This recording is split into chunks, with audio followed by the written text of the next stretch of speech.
positif saat ini terjadi kebakaran di Pekapuhan. Baru sehari terjadi, musibah kebakaran kembali menimpa warga Banjarmasin Jumat siang. Kali ini geger api terjadi di Jalan Pekapuran Raya, Gang Istiqomah RT 23 Pekapuran, Banjarmasin Timur. Diawali kepulan asap putih, perlahan-lahan api membesar. Cuaca panas disertai angin yang bertiup kencang membuat api kian berkobar. Barisan pemadam kebakaran langsung datang mengepung titik api. Hanya dalam tempo 30 menit, api berhasil dipadamkan. Aku kan di luar juga, dari atas saja itu putih, itu anginnya ke sana. Cuma nggak tahu dari mana nggak tahu juga. Sekitaran jam berapa tadi, Pak? Sekitar jam berapa ya? Yang tiga adalah Pak, kira-kira. Sekitar ini kan setengah jam ada bang sudah.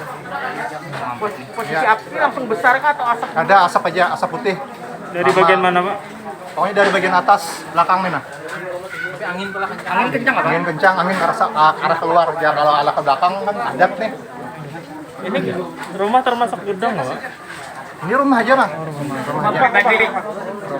Tidak ada korban jiwa dari kejadian ini, namun sebuah rumah milik Haji Mahyuni hangus terbakar. Sedangkan rumah tetangganya sebagian sisi bangunannya rusak. Hingga Jumat sore, polisi yang datang ke lokasi masih menyelidiki pemicu api.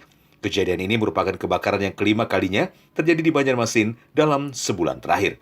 Dari Banjarmasin, Satyanaka, Kalsel 1net.